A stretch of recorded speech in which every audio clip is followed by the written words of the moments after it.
Hello everyone. In this video, we'll study about nucleus.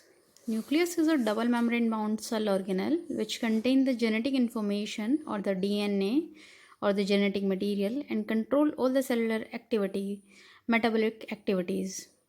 Nucleus जो है वो एक डबल मेम्ब्रेन बाउंड स्ट्रक्चर होता है जिसके पास की जेनेटिक इन्फॉर्मेशन स्टोर्ड होती है और ये सेल के अंदर होने वाली सारी की सारी मेटाबॉलिक एक्टिविटीज़ को कंट्रोल करने का काम करता है। न्यूक्लियस लार्जेस्ट सेल ऑर्गेनेल होता है और इसको सबसे पहले ल्यूवेनहॉक ने फिश की आरबीसी के अंदर ऑब्जर्व किया था। सबसे पहले ल्यूवेनहॉक को स्टडी किया था रॉबर्ट ब्राउन ने इन 1831 इन ऑर्किड रूट सेल्स। न्यूक्लियस जो है सारी की सारी यूकैरियोटिक सेल्स के अंदर प्रेजेंट होता है except some mature RBCs, sieve tube cells और वस्कुलर प्लांट्स। आरबीसी के पास न्यूक्लियस जो है वो अर्लियर स्टेज में प्रेजेंट होता है लेकिन मैच्योर स्टेज के अंदर न्यूक्लियस जो है वो एब्सेंट होता है। सभी यूकैरियोटिक सेल्स के अंदर सिंगल न्यूक्लियस एटलीस्ट प्रेजेंट होता है लेकिन इसके अलावा एक्सेप्शंस भी होते हैं। Like in case of paramecium यहाँ पर बाई न्यूक्लिएट कंडीशन होती है। बोन मैरो, सम स्ट्रेटेड मसल सेल्स यहाँ पर मल्टी न्यूक्लिएट कंडीशंस होती हैं। इसका मतलब है कि पैरामीशियम के अंदर एक नहीं बल्कि दो न्यूक्लियस होते हैं। बोन मैरो और स्ट्रेटेड मसल सेल्स के अंदर बहुत सारे न्यूक्लियाई प्रेजेंट होते हैं और जहाँ पर बहुत सारे न्यूक्लियाई प्रेजेंट होते हैं उस कंडीशन को हम कहते हैं सेंसाइटियल कंडीशन। अगर हम बात करते हैं पोजीशन की तो पोजीशन न्यूक्लियस की जनरली ये जो है वो वहाँ मिलता है जहाँ पर मैक्सिमम मेटाबॉलिक एक्टिविटीज़ परफॉर्म की जाती है। कॉमनली ये जो है वो जियोमेट्रिक सेंटर के अंदर प्रेजेंट होता है लेकिन प्लांट्स के केस में जो प्लांट सेल वैक्यूल है वो इसको पेरिफेरी के ऊपर पुश कर देती है। शेप की अगर हम बात करते हैं तो ये जनरली राउंडेड शेप होता है लेकिन उसके अलावा यहाँ पर ओवल या एलिप्टिकल प्लांट सेल्स के पास सेंट्रल वैक्यूल जो है वो प्रेजेंट होती है जो इसको डिफरेंट शेप्स प्रोवाइड करती है। मतलब नियर अबाउट राउंड शेप होता है, उसमें वेरिएशंस हो सकती हैं।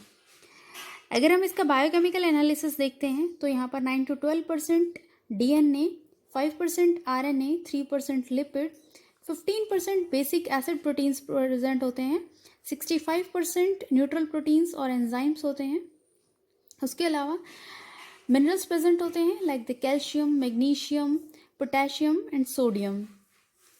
अल्ट्रा स्ट्रक्चर अगर हम इसका देखते हैं तो यहाँ पर double membrane bound structure present होता है जहाँ पर दो मेम्ब्रेन्स प्रेजेंट होती हैं, न्यूक्लियर पोर प्रेजेंट होते हैं जो इसको हम डबल मेम्ब्रेन को हम एक साथ अगर हम बोलना चाहते हैं तो न्यूक्लियर एनवेलप कहते हैं जो इसको साइटोप्लाज्म से सेपरेट करता है। न्यूक्लियर एनवेलप जो है वो एक ट्राइलैमिनर स्ट्रक्चर होता है जो कि इसको साइटोप्लाज्म से सेपरेट करता है और यहाँ पर एक पेरीन्यूक्लियर स्पेस प्रेजेंट होता है जो 100 to 500 एंगस्ट्रम का होता है। अगर हम ट्राइलैमिनर मेम्ब्रेन्स की बात करते हैं तो दोनों जो मेम्ब्रेन्स हैं न्यूक्लियर एनवेलप की दोनों मेम्ब्रेन्स वो 60 से लेकर 90 एंगस्ट्रम की थिकनेस लिए हुए होती है। इस न्यूक्लियर एनवेलप के अंदर बहुत सारी जगह पर बहुत सारे पोर्स प्रेजेंट होते हैं और ऐसा माना जाता है कि न्यूक्लियर एनवेलप का लगभग 10% पार्ट जो है वो पोर्स ऑक्यूपाई करके रहते हैं।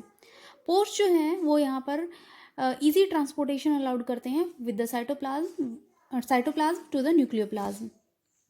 बात आती है न्यूक्लियोप्लाज्म की। सो nucleoplasm is transparent, semi fluid and colloidal structure. यहाँ पर अगर हम देखते हैं न्यूक्लियोप्लाज्म के अंदर तो बहुत सारे enzymes like DNA polymerase, RNA polymerase, nucleoside phosphorylase present होते हैं जो कि डीएनए आरएनए की फंक्शनिंग के लिए रिस्पॉन्सिबल होते हैं। उसके अलावा बहुत सारे प्रोटीन्स प्रेजेंट होते हैं स्पिंडल फॉर्मेशन के लिए।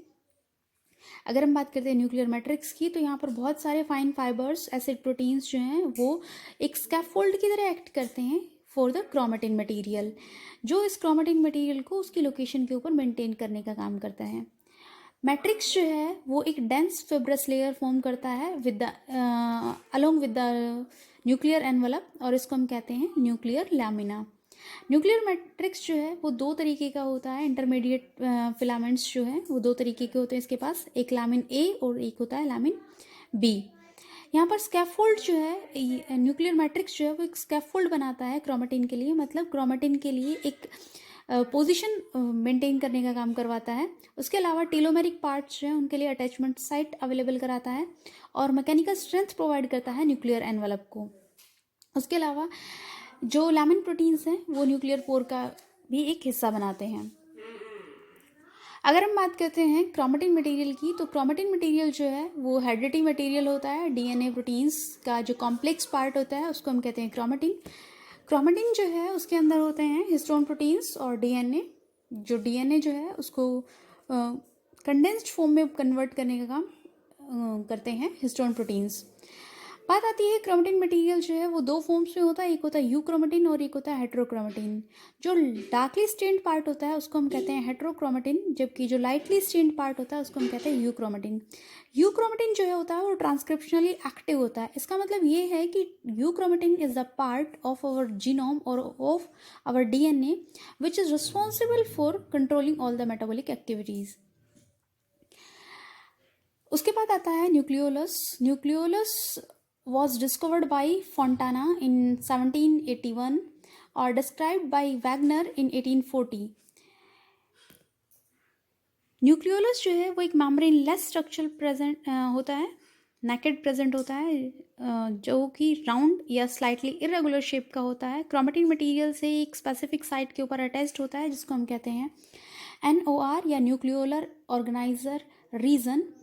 यहाँ पर न्यूक्लियोलस जो है उसका मेन फंक्शन होता है, इसके लिए कैल्शियम आयंस जो है इसके कन्फिगरेशन को मेंटेन करने के लिए बहुत ज़रूरी होते हैं न्यूक्लियोलस के स्ट्रक्चर को मेंटेन करने के लिए। न्यूक्लियोलस जो है वो RNA और प्रोटीन्स का बना हुआ होता है, और न्यूक्लियोलस को हम राइबोसोमल फैक्ट्री भी कहते हैं, जो अर्लियर क्लासेस में आप लोग पढ़ चुके हो, क्योंकि राइबोसोम बनने का काम जो है वो न्यूक्लियोलस के अंदर होता है। अगर हम बात करते हैं न्यूक्लियोलर मैट्रिक्स की, तो न्यूक्लियोलस के पास 4 टाइप का मैट्रिक्स होता है। एक होता है एमोर्फस, एक होता है ग्रैनुलर, फिब्रिलर और क्रोमेटिन पोर्शन। इसका जो मैट्रिक्स होता है उसके 4 पार्ट होते हैं, amorphous matrix part, granular matrix part, fibrillar portion, chromatin portion.